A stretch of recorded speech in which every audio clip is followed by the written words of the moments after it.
Welcome to the Oilers TV live coverage of the Ken Holland media availability on the eve of the 2020 NHL Draft. I'm your host, Tony Barr. Thanks so much for making us a part of your Monday morning. It sounds kind of weird saying Monday morning and eve of the NHL Draft in the same sentence, but obviously, 2020 has been anything but usual in terms of a lot of different things, and that includes the 2020 NHL Draft.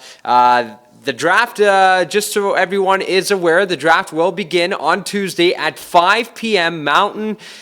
Just to give a little bit of a heads up on what we're doing here on Oilers TV for Draft Day.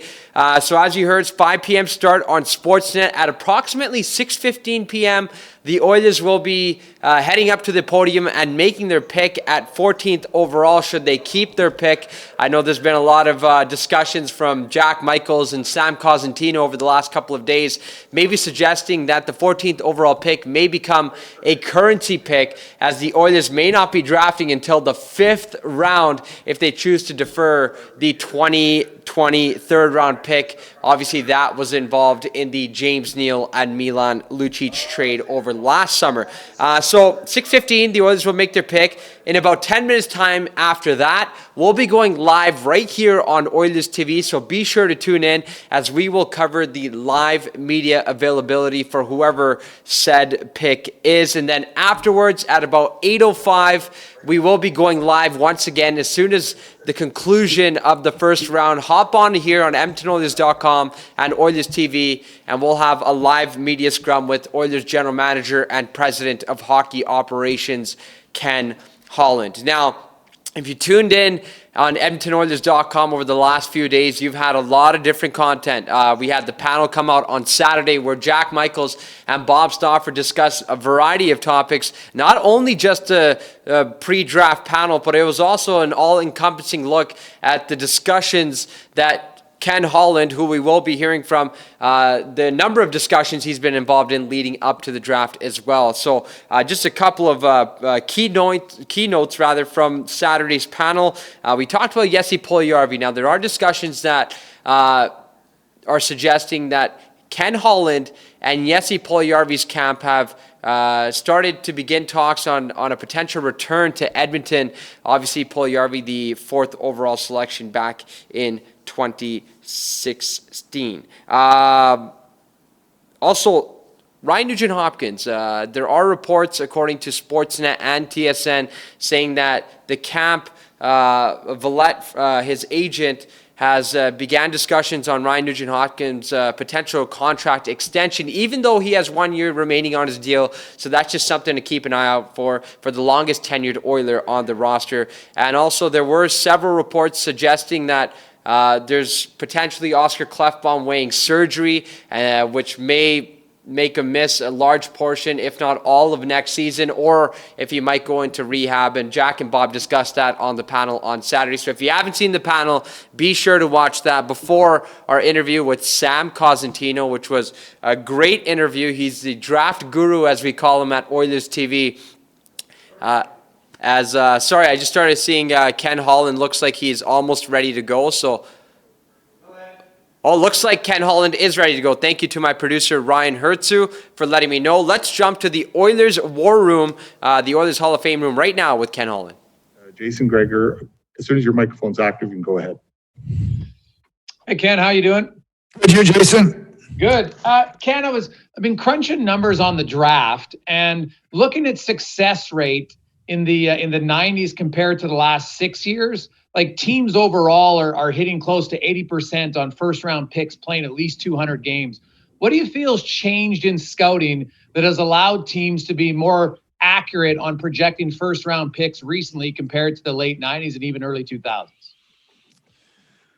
I think that the young players are more prepared than they were, 20 years ago for a variety of reasons. Number one, information and knowledge, just being able to watch games all the time, and you have every country has identifies the young players, the U16, U17 tournaments, world tournaments, U18s, U20s. So I just think the younger players. Then you have player development. Every organization has got player development departments. So I think, I know that agents, they also, prior to the draft, a year or two earlier, take their players, somewhere to a development camp. So I just think that the players are much more prepared now than they were 20 years ago. And a follow-up, Ken, with the 14th pick tomorrow, are you expecting to make that pick? Are you still having talks? Do you think you trade up or down, or possibly even move it for a player, or are you just going to keep it? I don't see us moving up. I'm expecting that we're going to pick it. Okay, next pick will go to Ryan Rashog from TSN. Ryan, go ahead. Your microphone's active. Thanks, Andre. Ken, I just wanted to ask about the situation with Oscar Klefbom. If there's some up-to-date information on, whatever recovery he's going through, if he's made a decision on surgery, and additionally, how that being up in the air right now affects your ability to shape things the way you need to for the upcoming season, if it's kind of getting in the way of some decisions you have to make.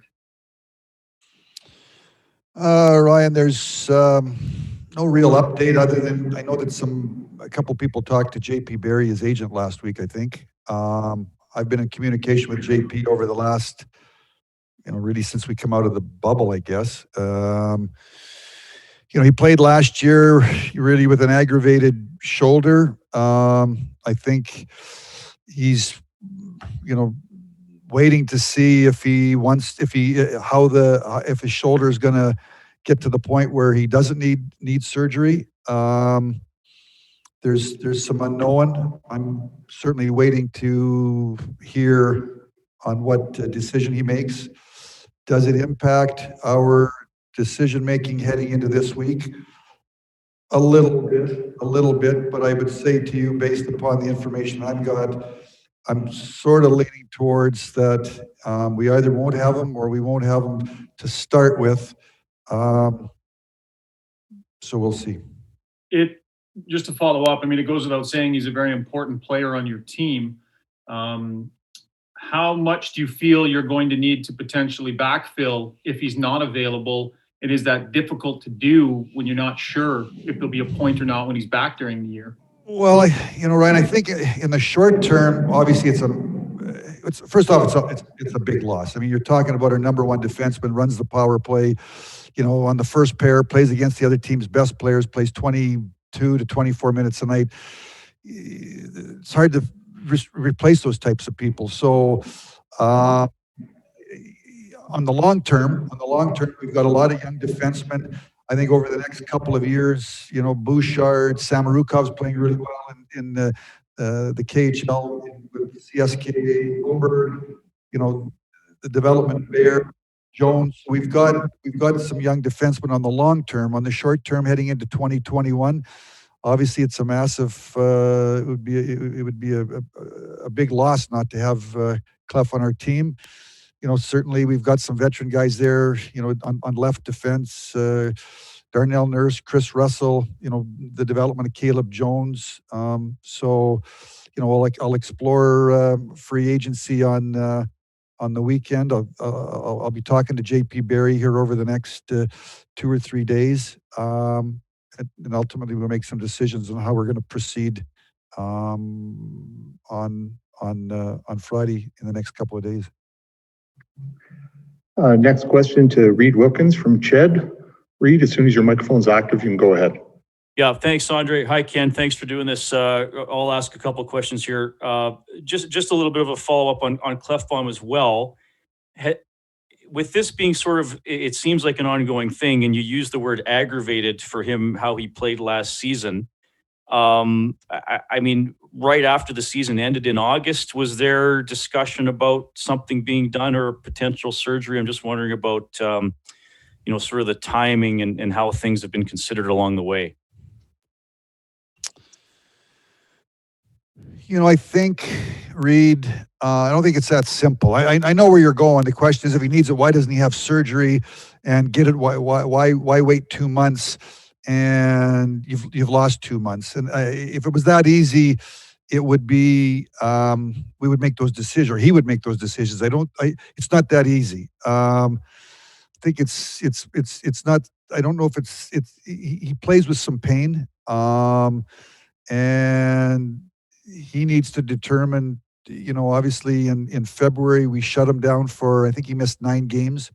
He went to see a specialist, a shoulder specialist. And again, it's not cut and dried. It's not just simple that you do have surgery, or you don't have surgery. It's not that simple. So I think that Clef needs to make a decision based upon the information that he's getting, number one, from his body, and number two, from the doctors. I know he's seen a couple of shoulder people as to how he wants to proceed. In past years, he's obviously season has ended, and there's been a long, an off season for it to get better, and he comes back and he plays.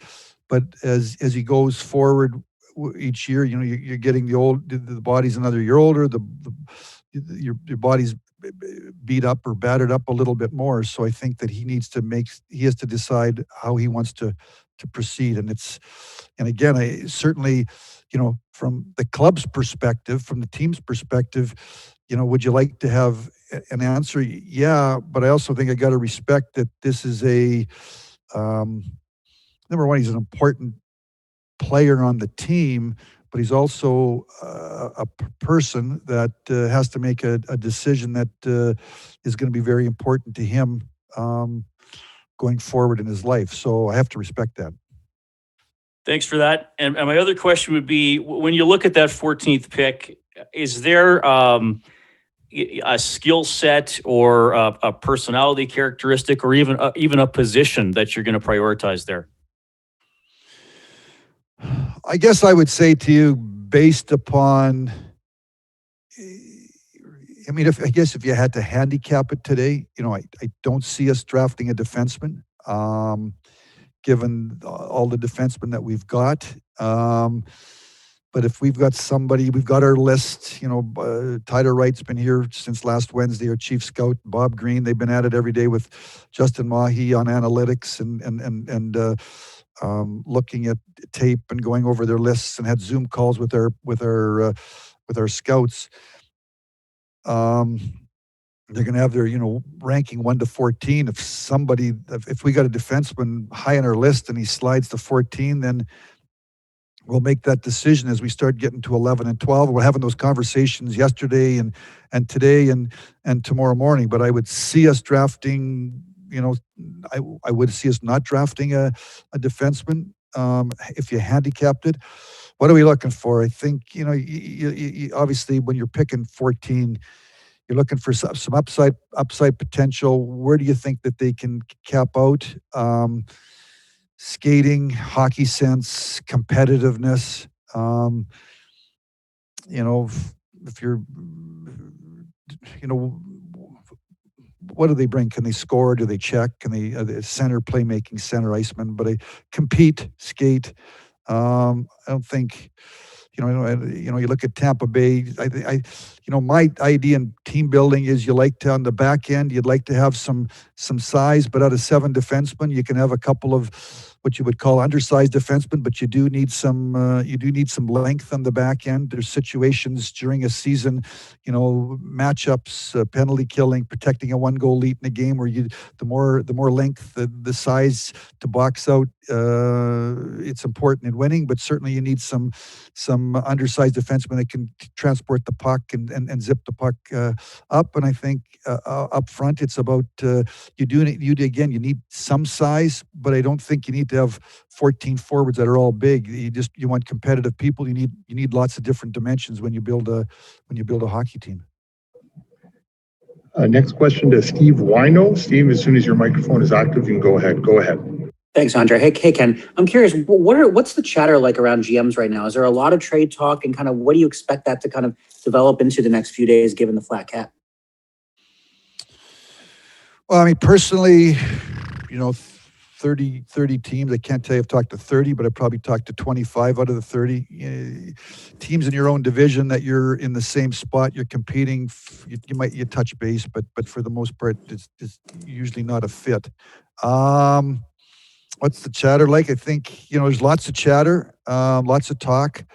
I'll talk to going to talk to a number of managers again today and tomorrow morning. And then, I think once we get to, I think that we're in an unknown here, I think, but, historically, the draft weekend, now this is Tuesday, Wednesday, but the draft weekend, which is at the end of June, Friday, Saturday, whatever trades you got usually come out, Thursday, Friday, Saturday. So today, tomorrow, Wednesday, I think would be sort of the expectation that there's going to be some trades, maybe Thursday. And then once you get into free agency on Friday, people are trying to fill their needs with free agency versus trades. So I think I would expect that whatever trades will happen in the league would happen between today and Thursday. And then you'd go into Friday, and I think, free agency will go on, and then maybe somewhere after that, if somebody has missed out on filling a need, maybe there's going to be some trades again down the road, because with the flat cap, as you mentioned, I know that there's many teams are challenged, and some teams are looking to get down and under. We don't have to get down and under, but for the most part on a trade, we're probably dollar in, dollar out thereabouts. So that's my expectations over the next 10 days. What's that unknown like going into free agency? Obviously, usually you have this interview period, and usually you kind of know the cap's going up a little bit. How much of an unknown or uncertainty is there, not knowing kind of what the revenues are going to look like with the pandemic the next couple of years? Well, I mean, obviously the revenues, I mean, it's, I think you're talking about, the competitiveness of the NHL. And I think, certainly the revenues in escrow, I'm dealing with a cap. So my expectations are the cap are going to be 81.5 this year, and probably next year, and maybe the year after. And I don't know, maybe the year after, but basically a flat cap for the foreseeable future. It's an unknown for everybody. I think that's why you have all these, my director of pro scouting, Archie Henderson, came in to town here on Saturday, met with him yesterday for a few hours. Last week we had a Zoom call for, I think, Monday to Friday with all our pro scouts. Dave Tippett was on. We had our Zoom call with our pro scouts in May. That's why you do all the preparation. And that's why you work the phones. And, a question earlier was about, trading up or trading back. Those decisions have been discussed in advance, so that when the draft is ongoing tomorrow and the phone rings and somebody calls and wants to, the odd call is a surprise, but most of those calls have been discussed in advance and saying, if something's there, would you do this, and what's it going to take? So obviously we've got just a few minutes when we make our pick. So it's the same thing heading into free agency. You do all your work, you do all your planning, you do all your research, and you're talking and internal talking. And then when it comes time to make a decision, all the information you've gathered, your instincts, for me, I guess my experience ultimately leads you to making a decision. Next question, we'll go to Kevin McGran. Kevin, as soon as your microphone's active, and go ahead. Thanks, Andre. Thanks, Ken. Got a couple of questions here. One sort of follows up on that, just about free agency in general, not asking to give away your own strategies, but where do you think the free agent market is going to go? Do you think we'll see a lot of short-term deals, maybe, or longer-term but backloaded deals because of the flat cap and the uncertainty? I think, it's supply and demand. I think the demand I think lots of players are going to do short-term deals. But I think there are going to be some long-term deals. Again, it's depending on, those people that are in demand on Friday are going to, and have multiple teams after them, are going to be able to use that leverage, I guess, to get some length to their contract. But then I think that, I would expect those contracts would probably be Friday, Saturday. There's no interview period now. So, last year there was the 8-day interview period. And I think that as you got to when the bell struck, there was just a lot of deals announced. Well, in some cases now players are going to want to take a little bit of time to talk to some teams. So I would expect that there's a possibility free agency might move a little slower. I would expect that there's going to be some long-term deals. Again, it's an 81.5 cap. You know the cap, and if you can fit the cap number in, and you want the player on free agency, if you want to land a player and he's in demand, you got to do one of two things, or few things. Number one, probably got to give longer term than you want, or you got to give a higher cap than you want. Or if you've got a team that's ready to, does somebody want to go back home and play in front of their family and friends? Do they want to play in a team that they think is a really odds-on favorite to win the Stanley Cup, and they want to have a chance to win the Stanley Cup? But basically, there's a few things that need to happen on free agency, and longer term than you'd like, and maybe a higher cap than you'd like if you want to add the player, are part of that process. And thanks. As a follow, just about the draft tomorrow, more or less, these players that are going to get drafted, from a manager's point of view, you've got to still develop them. But this is going to be a very strange year to develop players if some of them can't even play. What's your strategy going to be to bring players along, or what can you do in a world of uncertainty with the pandemic in terms of even getting guys on the ice? Well, I mean, obviously these guys, one of the things that we've done here prior to today was, I think we've got, I don't know, 10 or 15 Oiler players playing in Europe. So we got them, we found places for Bouchard's playing in Europe, and Broberg's in Europe, and Samorukov and Benson and McLeod. And so, now we're gonna acquire some players through the draft. I would think that the 14th pick in the draft now, whether, I don't know if he's a European, he might be playing. If we draft a European, he might be already playing. If he's a North American, whether he's in college or in junior, we'll assess once we make the pick, in talking to his agent, and how we go forward. So I mean, we're all in a real unknown. So let's see who we pick. Let's see where he's from. If we pick a European, like I said, he's probably playing in the league. And if we pick a North American, then when are the junior leagues going to start? When are the colleges going to start? We'll have to decide that on the fly. Next question to Mark Spector, sportsnet.ca. Go ahead, Mark. Ken, when we started this process, a goaltender and a third line center were seemingly your priorities. Are they still? Yeah, I would say so. And do you feel like, let me say this, you're only this is only your second year with this team, and not many guys walk into a team and turn it around in 2 years. We get that. But you've also got a McDavid at 23 and Draisaitl at 24, and a high expectations here. Do you conduct yourself a little differently as a GM, knowing that every year that passes is another year of, two pretty good players getting older? How much does having those two guys influence how you act as a GM? First time I ever heard someone 23 being called older, but I'll go with it. Connor, I think, is 23. Mark, I think, Tampa Bay just won, and there was a number 1 overall pick on there, and Steven Stamkos. I don't know how many years he's been in the National Hockey League. I think it's hard to win the Stanley Cup. I think my goal is, it was a long time in Detroit, and obviously I've come here, and I think I stated the goals when I got the job here in Edmonton, May 6th. You need multiple chances. What do I mean by multiple chances? You got to be in the playoffs every year, and over a 10-year period, you'd like to be in 10 years, but you'd like to be in 7 or 8. If you got a good program, you build a good program, and then you got to stick with it. You got to stick with it. You got to stick with it. You got to stick with it. And this year was, I thought, on March the 12th, we were 11 games to go. I thought if we could win 4, go 500 down the stretch, we were going to play our way into a playoff series, into the playoffs, and all of a sudden you go from 31 to 16 teams, and then away you go. And obviously then it went into a 24-team tournament, and it went into August, and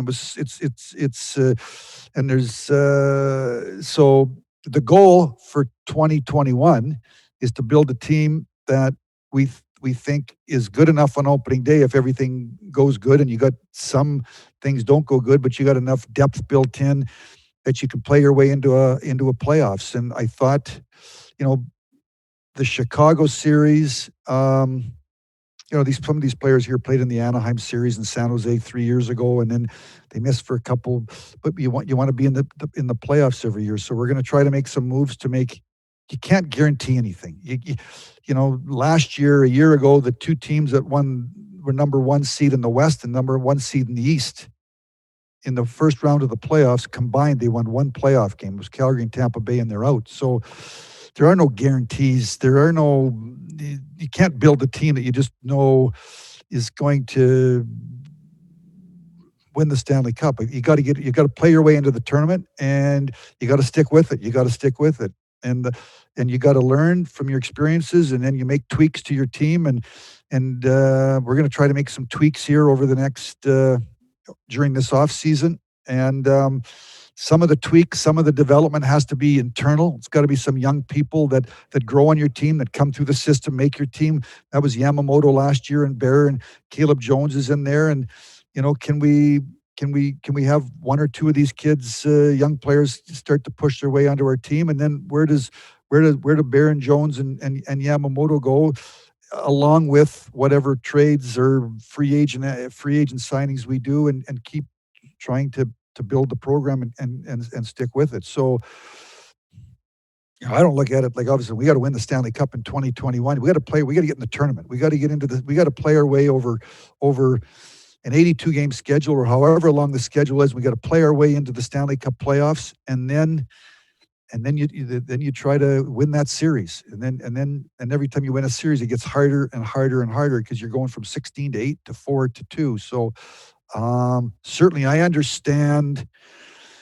We've got some young people here that are incredibly talented. Some of the best young players in the game. I thought we made good progress last year. The previous year they were 27th in overall points. This year we went to 12th in overall points. We've had this on past calls.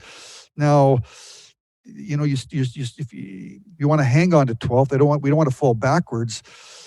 And every time you try to go another little, from 12th to 10th to 8th to 6th, it's getting harder and harder and harder and harder and harder. So, but part of that's internal. Part of that is experience of being in those games and those playoff series, and that's why the goal for me in 2021 is to play our way into the playoffs and try again. A follow-up, Mark? I would say, do you feel like you're certainly zeroing in on a goaltending issue, Ken? Is there do you have a better feeling about a free agent market or a trade market with goalies? Do you have to just play them both out? Where's your goalie come from, do you think? Probably free agency, Mark. I think, I would say to you, probably free agency. Now, it appears now things, somebody can sign or something can happen, but it appears that there's going to be a lot of goalie movement between now and this time next week and the next week. There's some teams that have signed some goalies, and they've calls them coming. Teams are looking to trade some goalies. There's looks like there's going to be goalies on the unrestricted free agent market. So I would anticipate that we're going to end up with a goalie. We are going to end up with a goalie. I'm going to sign somebody, and maybe a number 3 as well. So we are going to have a goalie in place in the next week. I would anticipate through free agency. Next question to Rob Tichkowski, Post Media. Go ahead, Rob. Thanks. Hi, Ken. You have obviously a number of areas that you want to address in this offseason, and these things obviously cost money. So how big an impact is the flat cap and your proximity to it going to be in allowing you to do what you need to do this offseason? Rob, it's huge, but there's 20 teams like us. So, it's not like we're on a flat cap and 20 other teams have got this, they got 10 more million to spend. I mean, you just got to go to cap friendly, make and go. You can go team by team by team and look at the players that teams have to sign, restricteds, and then so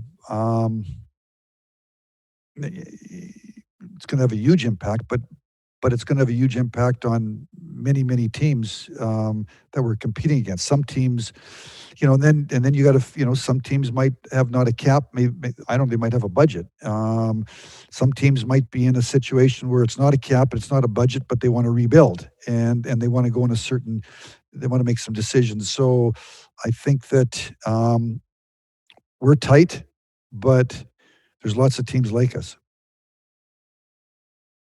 Looking at Ryan Nugent-Hopkins, is that something you want to address sooner rather than later? And how does he fit into your budget? Nuge is a really important player on our team. My goal is hopefully to have Nuge here for a long time. Find a solution on an extension. Whether it takes this week or whether we go into the season and he's on the last year of a contract and deal with it down the road. There's, I've had some conversations with his agent. And there's so many unknowns, flat cap, how long is it going to be a flat cap? When's it going to start to move? So there's a lot of unknown, but certainly he's a priority. He's a really good player. He's a really important player. He's good defensively. He can play center, but he also is very comfortable on left wing. He can play on a left wing on Connor's line. He can play on a left wing with Leon. You can move Leon up and play with Connor, and he can go into the 2-hole. He's versatile. He's an important player for us. Next question to Jim Matson from Post Media. Jim, as soon as your microphone's active, you can go ahead. Go ahead, please.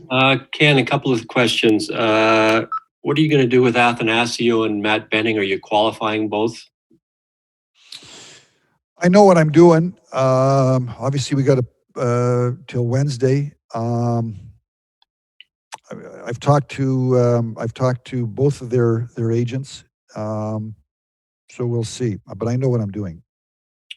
And the goaltending, if you get a goaltender and you spend a lot of money on term and dollars, you already have a goalie making $4.5 million. So are you leaning more to getting somebody of Koskinen's caliber or just getting another backup like Mike, who is older and I'm open to either way, Jim. I know first off, I thought our goaltending was, over 71 games last year, I thought our goaltending was good. Was a positive. It was we made real progress, and they were a big part of it. I thought that Tippett and Justin Schwartz, our goalie coach, did a great job in keeping. I think they both played exactly the same amount of games when it was all over, basically within a game or two. They were fresh, and I thought that was a real strength of our team. I thought we got into the playoffs, and I didn't think we played, goaltending defensively. I didn't think we played anywhere near as well as we were capable of, and as we needed to be to beat Chicago. So I'm looking at both scenarios. Koski had a .918 or .917 save percentage. He played good. So I'm looking at every option, and we've had many conversations. Obviously, it's a real, I've talked to Mike Smith's agent. I told him, going back a couple of month ago, maybe after we got out of the bubble, some point in time, that I felt that we needed to get into the open market. But Mike, I'm told, wants to play again. So we'll, so we're ready. We've had many conversations, internal conversations about the position. Obviously, it's a really important position for every team. I thought if you wanted me to evaluate Koskinen, I thought he played very good for us last year over the 71-game season. I thought we had very good goaltending between Koskinen and Mike Smith. I thought it was a strength of our team. But I do think I want to get into Friday and look at the marketplace before we make a decision. But we've had lots of conversations. We know what we'd like. We could go in either direction. We can go in either direction, any direction. Thanks, Ken. Given our time, we'll take 3 more questions. We have 3 people lined up. We'd ask you to limit yourself to 1 question, and then we'll be done. Thank you very much. Next question will go to Ashley Charge from News Source. Go ahead, Ashley, as soon as your microphone's active.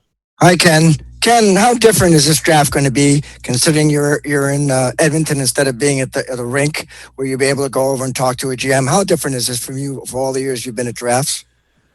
Well, it's going to be very different, Ashley. I mean, obviously, part of the excitement of draft day is, you're at all those tables and you've got all the organizations and the general managers, and you can, you've got a phone at your desk, and you can wander the floor, and you bump into people, and bumping into people creates talk, or you can go over and you can carry on a conversation. So now you got to be, so it's going to be different.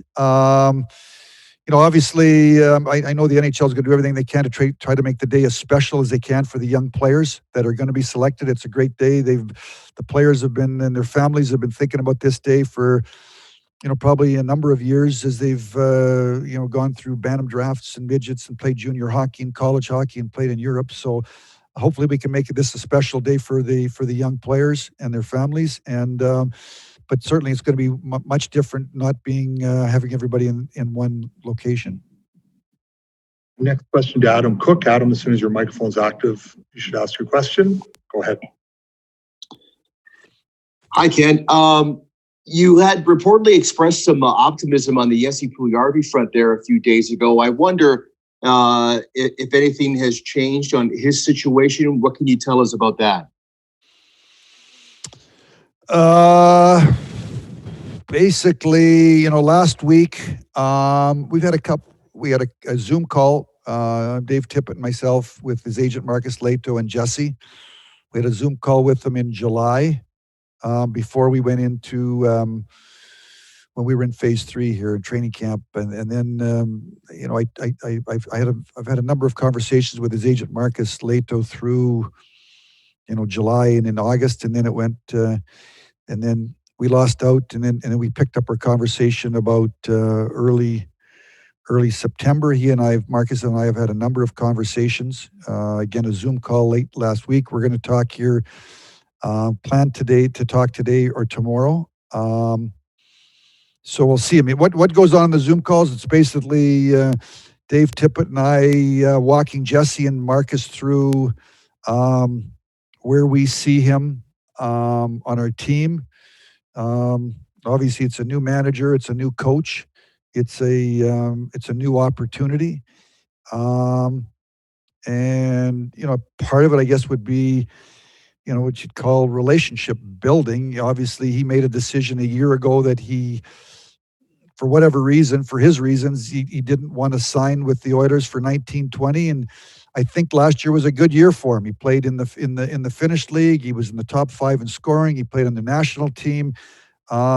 He should feel good about himself. He had a really good year, and I know his goal is to get back to the National Hockey League and play in the best league in the world. So, that's what we're talking about. The relationship, where we see him fit in, what's his role, but certainly at the same time, getting them to understand that it's pro hockey and we're in no position to make guarantees you're going to do this and do that. It's pro hockey is competitive, but certainly if he comes back and joins the Oilers, we need more good players. We want to, and he's a good young player. He was drafted 4th overall, and he's gone back last year. He's 22 years of age. He's not young, but he's not old by any stretch of the imagination. So there's tremendous opportunity here, and we'll see. I mean, I expect to talk today and tomorrow, and then we'll see where it goes. But I think we've had positive. I'd like to think that from our perspective, the club's perspective, I think we've had positive conversation. I seem to. Marcus Leto seems to indicate to me that they've been positive. So we'll see where we go. We'll take 2 more questions. Questions from Jason Gregor and Jim Matheson. Jason, go ahead.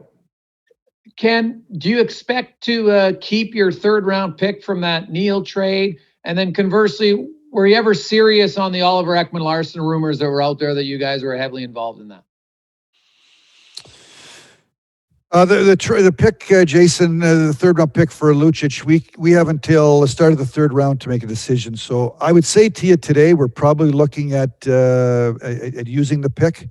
But why not use as much time as you can? We'll probably make the decision once the draft gets started tomorrow, sometime or on Wednesday. Get through tomorrow night, and then probably let them know before we get started on Wednesday. I would say to you, we're leaning towards using it, but going to decide probably Wednesday morning. As far as rumors on players that belong to other teams, obviously I can't comment on rumors. I would say to you, it's rumor season. This is the time of the year when there's rumors, and some rumors have some truth to them. Lots of rumors are just somebody's making up and playing general manager at home. So, but I can't comment on somebody else's players. Final question to Jim Matheson. Jim, as soon as your microphone's active, you can ask your question. Go ahead. Getting back to Athanasiou, how do you think he played after the trade? Well, I was hoping he would have a bigger impact. I think the first night in Anaheim, didn't he have a goal and assist? And Ennis, and we won the game 4-3 or something, or it was 3-3, went into overtime. I thought that, and then I was at, I think was it the next game or the game after? I think he got injured and missed a couple of games. I would say that in the regular season after we acquired him, he didn't have as big as an impact or as I was hoping. I thought in the Chicago series, I thought he played very good in games 3 and 4. In game 4, I think he hit the crossbar and he had some chances. A 2-on-1, he tried to pass across. He had some chances. He had some odd man rush chances. I thought he was starting to come. So that's how I thought he played. Certainly, I was hoping for that he would contribute more offensively. I think he played 13 games for us. I know he scored a goal the first night. It might be the only goal he scored. So certainly, I was hoping for more. Thanks very much, Ken. Thanks to members of the media. That brings to a conclusion today's conference call. We'll send out an email shortly with digital files. Thank you.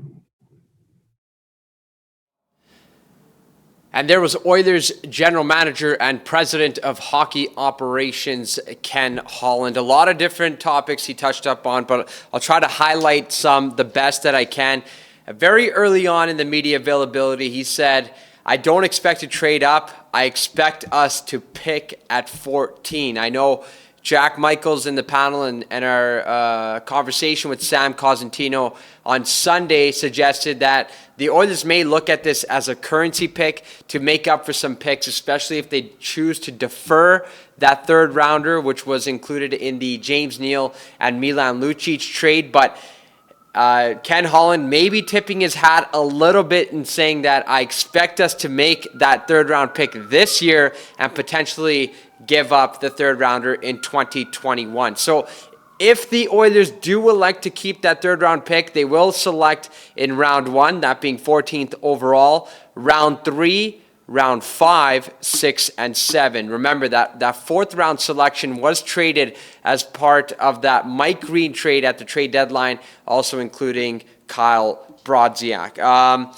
TSN's Ryan Rishaug did also ask about Oscar Klefbom.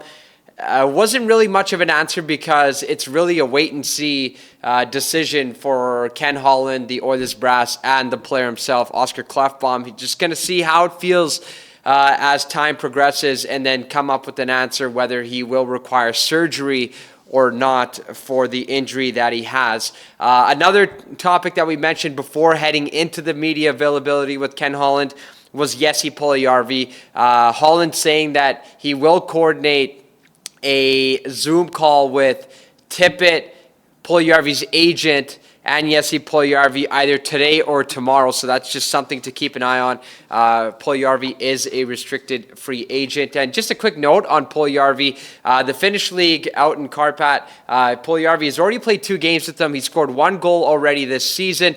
Last season, as you heard Ken Holland, he was a top 5 scorer with 53 points in 56 games. Pretty good production from the 4th overall selection in 2016.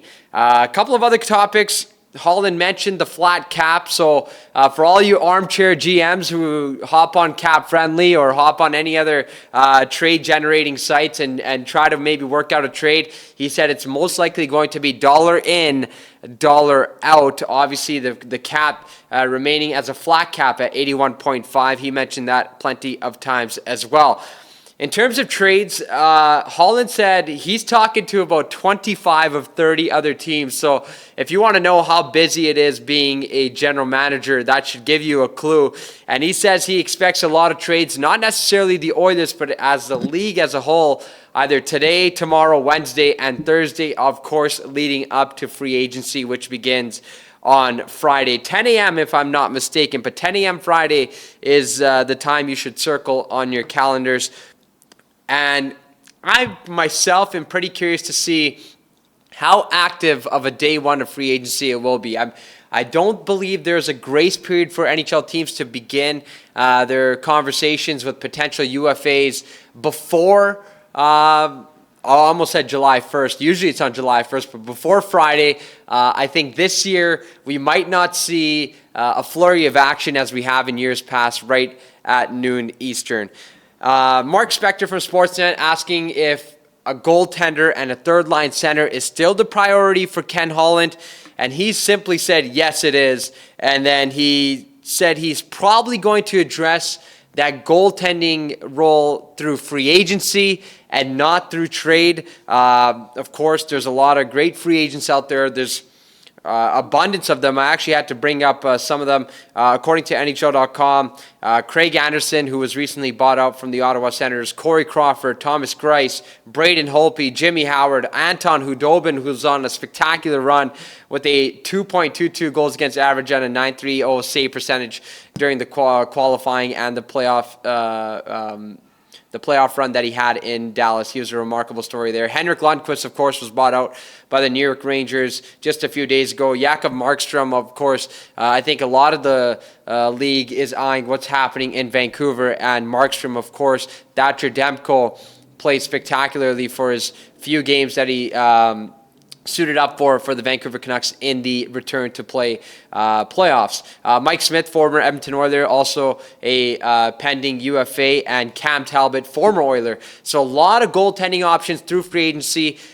Ken Holland maybe tipping his cap a little bit and saying that he expects to address that role through free agency. So just wanted to get you up to speed there. And in regards to Ryan Nugent-Hopkins, Ken Holland saying he hopes he's here for a long time. He's had some positive conversations. And in regards to other RFAs, not saying that Nugent-Hopkins is an RFA. He still has 1 year left on his deal before he's a UFA next season. But in terms of other free agents, he expects to have more dialogue with the camp of Andreas Athanasiou and Matt Benning on Wednesday. So if we're looking for news, it's probably going to come out after the NHL draft on that front. So just to recap a couple of the past picks, since this is a pre-draft live panel, pre-draft live show, I should say. Evan Bouchard over in Sweden. In 2 games, he has 1 goal, which is encouraging, but get this, 24 penalty minutes. Truthfully, I'm not sure if it was a fight and a game misconduct. I'm not sure. I was just kind of quickly checking up the stats. That was actually brought in by my director, Ryan Frankson. So thanks so much, Ryan, for that note. And Philip Broberg, he's enjoying a terrific start to his SHL season, Swedish Hockey League over in Skellefteå. Now, last year was an encouraging step forward. I know the point totals don't sound like much, but 8 points in 45 games is pretty good for a 19-year-old defenseman out in Sweden. It's not necessarily the highest scoring league, but this year alone, he's already halved his season point totals from last year. He already has 4 points in 4 games, so pretty encouraging news on the development of Philip Broberg. Again, the NHL Draft is slated to begin at 5 p.m., available on Sportsnet. Now, rounds 2 with 2 through 7 on day 2, that's what I meant to say, apologies for that, will begin at 9:30 a.m. on Sportsnet.